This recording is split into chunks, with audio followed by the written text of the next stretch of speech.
Onde o Flamengo, nação rubro-negra, realmente pretende chegar nessa temporada com esse futebolzinho apresentado? Né? Onde? Essa é a pergunta que deve ser feita. É impressionante como o Flamengo se acabou. É impressionante como o futebol do Flamengo se implodiu. É impressionante como o Felipe Luiz não aprende a ser treinador de futebol. Pior que a derrota, nação rubro-negra, são as desculpas. Pior que a derrota são as desculpas. E o Felipe Luiz, ontem, na coletiva, pós-humilhação, foi simplesmente. Cara, eu vou te falar, eu vou evitar termos pejorativos para não cortar o alcance do material, nem para arrumar problema maior. Mas o que vimos ontem do Felipe Luiz foi um treinador amparado, ancorado a vários subterfúgios, a várias desculpas, a várias afirmativas que não procedem, sabe? Ele poderia simplesmente ser ou ter a hombridade, né? Falar ser sujeito homem. Sujeito homem ele deve ser, né? Ele poderia pelo menos ter a hombridade de reconhecer que não está conseguindo colocar os caras para treinar e que os caras não estão querendo mais correr por ele. Pronto, botaria uma pedra nesse assunto e a partir daí pediria para sair, tocaria sua vida. Pois convenhamos, Felipe Luiz não precisa do Flamengo, nem o Flamengo, muito menos o Flamengo precisa do Felipe Luiz. Essa que é a grande verdade. A coisa tá braba. O futebol do Flamengo tá extremamente vergonhoso. E o que aconteceu ontem foi mais um triste episódio da nossa história. Um clube onde tudo bem, dinheiro não entra em campo, mas um clube onde o seu orçamento, seu valor de plantel excede os 500% do fraquíssimo adversário Lanús. Tá de brincadeira, né? E apresentando o futebol como apresentou, não dá. Trazer algumas informações acerca do jogo de ontem e também algumas pinceladas a mais do Flamengo como um todo. Deixe material, mas antes, bom dia, boa tarde, boa noite. Meu nome é Fábio Souza, sou analista de futebol e deficiente visual. Estamos aqui no nosso canal Fla Cegueta, sejam todos muito bem-vindos. Peço que, ao chegar, gente, curta o vídeo, dá o like, se inscreva no canal, 10.607 inscritos, bora tentar colocar 11 mil o mais rápido possível. Comenta acerca dos assuntos abordados e, enfim, tamo junto aí. Tamo junto aí, conto com a tua colaboração. Lembrando que o canal está na sua quarta temporada, estamos entrando no quarto ano e somente com análise de futebol desde 2006. Então é isso, muito obrigado, tamo junto novamente. Vamos. O assunto da aposentadoria do Bruno Henrique, ontem mesmo o jogador botou uma pedra, né, nisso aí, que ele falou ano passado no final do Campeonato Brasileiro, no calor da emoção, que poderia fazer sua última temporada por agora, mas ele mesmo conversou com seu staff e vai continuar, claro, dependendo do seu rendimento físico ao longo dessa temporada, seu desenvolvimento técnico, se ele continuar acreditando e realmente entregando aquilo que ele pode, ele vai continuar para 2027 e talvez até no Flamengo, apesar do contrato dele terminar agora no final do ano. Mas a aposentadoria para o Bruno Henrique, por enquanto, está descartada. Talvez lá no final do ano ele volte a falar sobre isso. O Flamengo que ontem sofreu um ataque hacker no X, né, o antigo Twitter, sofreu um ataque hacker e tinha umas postagens lá prometendo camisa do Flamengo de graça para quem clicasse no link e tal, não sei o que, para lá pão duro.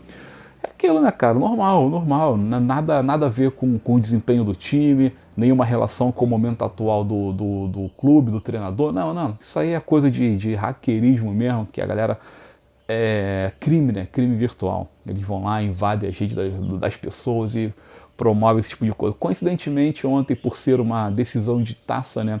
Recopa Sul-Americana, Flamengo em alta e assim por diante, as redes altamente movimentadas, os hackers escolheram esse dia para fazer o ataque. Mas aí, Flamengo, como qualquer grande empresa, né, ou grande grupo, ou grande conglomerado, tem uma equipe de segurança digital que com certeza já de antemão detectou o problema, corrigiu e não houve prejuízo para ninguém. O mesmo Flamengo que, segundo a imprensa de São Paulo, ofereceu 2 milhões de salário para o Marcos Antônio, o volante do São Paulo que ganha aproximadamente 1 milhão. O Flamengo foi lá e ofereceu 2 milhões para contar com o jogador. Tô começando a achar que o Flamengo tá agindo com desespero. Eu acho que é aquela coisa, tipo náufrago, né? Tá afundando, não tem mais aonde se agarrar e a água tá batendo no pescoço e, enfim, tá agindo com um total desespero. 2 milhões para Marcos Antônio, volante. Não vale, né, gente? Não vale. Estamos falando de um teto de 2 milhões. O Flamengo tá pagando esse teto de uma porção de jogador. Por isso que a nossa folha salarial está inchadíssima, por isso que os nossos gastos estão na estratosfera e não adianta a gente querer acreditar que para essa temporada está tudo muito bom, tudo muito bem, porque não está. Lembrando que ano passado, quando o Flamengo teve toda aquela arrecadação, muito dela, evidentemente, foi potencializada pelos títulos conquistados, em especial Libertadores, mas teve o Super Mundial de Clubes. O Flamengo pegou muito dinheiro com o Super Mundial, para esse ano não tem. As contas do Flamengo estão maiores para esse ano e a arrecadação por si só já está encolhida. Não tem Super Mundial esse ano. Outra, Flamengo já não conquistou Supercopa, já deixou de ganhar dinheiro. Enfim, cara, com esse futebol não ganha Carioca, não vai ganhar dinheiro, não vai ganhar Recopa, não vai ganhar dinheiro. Premiação da Recopa que vai pagar perto de 10 milhões de reais ao campeão. Então assim, a folha salarial inchada, apesar de a gente ter se livrado do Juninho, do Michael, mas pô, tu tá falando de salário de 2 milhões para Marcos Antônio, não sei quantos milhões para Paquetá, não sei quantos milhões para Arrascaeta, Bruno e assim por diante. Então o Flamengo, ó, tem que botar na ponta do lápis seus gastos e sua arrecadação. Pelo visto, esse ano vamos arrecadar muito menos do que ano passado, até porque tá complicado. Se o vento não mudar, se o futebol do Flamengo não voltar para os eixos, nem título teremos esse ano. Repetiremos a mesma falência esportiva de 2023, onde disputamos 7 taças e perdemos as 7. Já perdemos a primeira esse ano, pelo visto vamos perder a segunda, quem sabe o Carioca, dependendo do finalista, se for o Fluminense, o negócio vai ficar complicado, e assim por diante. Isso aqui não é terra arrasada, nem é cenário apocalíptico, nação, mas é uma constatação. Então é isso, informação de Marcos Antônio é essa aí, muito caro. Deixa nos comentários, vocês compram essa ideia de ter aí o Marcos Antônio por 2 milhões de reais, né? Salário de 2 milhões. Eu não pago nem metade disso aí nesse volante. Apesar de estarmos precisando. O Eric Pulgar de novo andou jogando mal, né? O De La Cruz entrou inexistente no jogo de ontem. Mas, cara, eu tô achando que o problema do Flamengo tá no treinador. A parada é o seguinte, quando o Flamengo trocar o Felipe Luiz, a coisa vai voltar a andar porque os caras vão voltar a correr. Tá muito claro de que o elenco não tá mais nem aí pro Felipe Luiz. Jogo de ontem, vamos lá, falar sobre a falência esportiva do Flamengo. Esse é o termo que eu quero usar porque realmente não tem um rubro-negro que hoje está satisfeito com o que está acontecendo.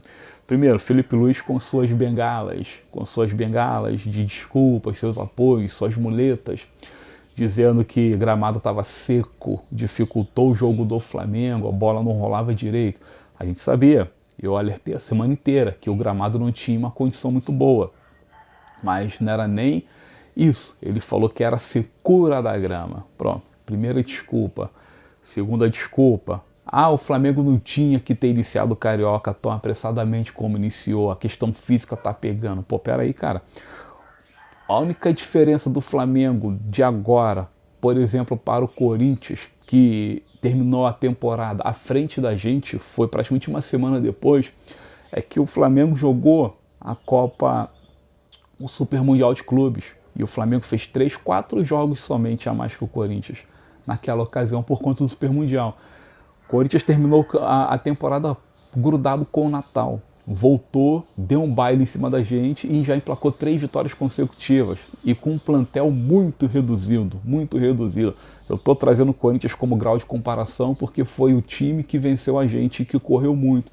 Então quando o Felipe chega na coletiva atribuindo a parte física, tá de sacanagem, já estamos entrando quase que em março. Última semana de fevereiro tá chegando aí. E, cara, ele não consegue botar os caras em condição de correr um pouquinho melhor com tanto rodízio que ele vem promovendo. Tira a peça, bota a peça, tira a peça, bota a peça. Titular mesmo, parece que o Flamengo não tem ninguém. É todo mundo sendo trocado o tempo todo. Pô, os caras nem estão jogando tanto assim. Todo mundo tá sendo preservado toda hora. E a parte física não evolui. Tá de sacanagem, né, Felipe Luiz? Das duas, uma. Ou tu é um causeiro danado, ou Os teus preparadores físicos são todos um bando de incompetentes, né? Eu acho que eu vou começar a acreditar que é a primeira opção, não a segunda. O que mais tem de muleta? O que mais tem de muleta é a motivação do time, a parte, igual ele falou sobre o Paquetá. Gente, o Paquetá ontem teve 82 ações durante 90 e tantos minutos. 82 ações no jogo, muito água de salsicha, muito comum, muito sem sal. O Paquetá, ele não é nem de longe aquilo que a gente imaginava, com todo respeito, com todo perdão, não é nem de longe aquilo que a gente imaginava. Ontem foi fraquíssimo e questionado sobre a performance do volante, do meia. Ele falou, o Paquetá sim, precisa melhorar, assim como todo time, Pararapondu. Cara, ele botou assim, o bloco geral do Flamengo que está embaixo. Nesse quesito ele está certo, mas como é que esse time vai melhorar? É um pó de pilim-pim-pim, uma magia que vai cair sobre o ninho e vai melhorar todo mundo de forma instantânea? Claro que não. Quem tem que fazer esse Flamengo melhorar é ele. Primeiro, melhorar no motivacional. Segundo, melhorar na técnica. Terceiro, melhorar no físico. E assim por diante. E assim por diante, né? Então, ele tá usando vários subterfúgios e não reconhecendo que a culpa é dele. Eu não vi uma única frase proferida pelo Felipe Luiz reconhecendo que não está conseguindo colocar o Flamengo para jogar. Isso aí pesa frente ao elenco. O elenco, de novo, não está correndo pelo Felipe. Agora, a escalação. Entrando na escalação de ontem, depois eu vou falar sobre a performance, principalmente do Léo Ortiz e a covardia do Felipe. O Flamengo até fechar o meio de campo, tudo bem, ver com a escalação que eu havia dito para vocês. Rossi, Varela, Léo Pereira, Léo Ortiz e Alexandro, Eric Pulgar, o Paquetá como segundo homem, Arrascaeta. Agora, o trio ofensivo, o Felipe Luiz brincou de errar, né, cara? Brincou de errar. Tudo bem que o Pedro, depois que entrou, jogou mal. Mas ele diz na coletiva, o Pedro e o Arrascaeta não estão numa condição física muito boa, não sei o que, pode atrapalhar o perde pressiona e tal. Cara, ele bota o Pedro metade do segundo tempo. Por que eu não boto o Pedro para começar? Porque tem que deixar claro para todo mundo que o Pedro não é titular. Por que ele faz isso? E nem o Bruno Henrique. O Bruno Henrique deu com a boca no trombone reclamando de ser posto como falso 9. Como punição, o Felipe foi lá e colocou o Carrascal como falso 9. Nem o Bruno Henrique jogou como ponta esquerda, que havia pedido para voltar à função dele, e nem foi posto como falso 9. E o Pedro seguiu fora dos planos do Felipe. Gente, se isso não é uma fritação, uma covardia, uma retaliação, eu não sei o que é. Coloque nos comentários. Então, o trio ofensivo, Cebolinha, ponta esquerda, Carrascal, infiltrado, e Luiz Araújo, ponta direito, não funcionou. Não funcionou. A atuação terrível do Luiz Araújo, a atuação terrível do Carrascal, e o Cebolinha tentou como pôde. Trocando em miúdos, Felipe Luiz errou muito na formatação ofensiva. O Flamengo não produziu nada e quase nada agrediu o goleiro do Lanús. O Flamengo, em momento algum, deu a entender que faria um gol, sabe? Aí depois teve as substituições, entrou o Samuel Lino, pior do que qualquer outra coisa. O próprio Pedro entrou se arrastando. Lá atrás, De La Cruz entrou muito mal. E assim por diante. Não dá. Como é que tu vai acreditar que esse Flamengo vai ter vida longa na temporada? Claro que não vai ter. Agora, de novo, Léo Ortiz. Cadê a coragem do Felipe de botar o Léo Ortiz no banco, né? Outra partida horrível, horrorosa, pavorosa do Léo Ortiz, cara. O Léo Ortiz, ele é só um dos pilares problemáticos desse Flamengo, né? Ele é somente um. Um monte de jogador não tá jogando nada, não tá correndo, não tá se empenhando. Mas o Léo Ortiz, cara, tá pior do que todos. É hoje o pior jogador do Flamengo. É o Léo Ortiz. E cadê que o Felipe não coloca o Vitão? Por que não colocou o Vitão como titular do lado do Léo Pereira ou até mesmo a dupla Vitão e Danilo para começar o jogo? Tem que ter coragem, cara. Tem que ter coragem. O Felipe Luiz é covarde, ele não tem essa coragem. Ele prefere morrer abraçado com o coleguinha Léo Ortiz, com o Léo Pereira também que se arrasta, mas não muda. E ontem o gol do Rodrigo Castillo saiu entre os dois. Mais um gol, aliás, o maluco ele fez 3 para valer 1. Se não fosse o impedimento semiautomático, ele já teria aberto o placar muito antes, né? A sorte do Flamengo foi que a tecnologia salvou a nossa pele. E assim vai. Desculpa, minha garganta não tá boa. E assim vai. O Rodrigo Castillo brincou entre os nossos zagueiros, tá? O Marcelino Moreno, 31 anos, completou 31, era dúvida, assim como o Castillo, jogou também, brincou no nosso meio campo, toda hora o cara tava com a bola no pé. E cadê a nossa resistência? Não teve. Resumindo, Flamengo terrível, derrota vergonhosa, provavelmente não vai conseguir reverter, difícil, só se mudar o futebol apresentado. Já foram vendidos aproximadamente 55 mil ingressos para o jogo da volta, a nação está acreditando. É um título que para mim não representa nada, mas se está lá para ser conquistado, tem que ganhar. O alerta está aí. O alerta está aí. Que o Flamengo vire a chave, que o Felipe Luiz pare de ser covarde e que o time tome vergonha na cara. Pois tá tudo desandado e é aquilo. Quanto maior o gigante, maior a queda. Todas as 7 derrotas para conquistas de campeonato de 2023 pesar em 2023, sim. Tu imagina perder tudo em 2026. Nosso tombo vai ser maior e para começar a recuperar tá difícil. O Flamengo não pode se dar ao luxo de ruir, pois a queda vai doer. A queda que eu digo é de arrecadação e de interesse coletivo. Valeu, nação, tamo junto. Muito obrigado por assistir esse conteúdo, dá o like, se inscreva no canal, vai comentando aí o que vocês estão achando e bora para mais um produto aqui no canal Fla Cegueta. Valeu, brigadão.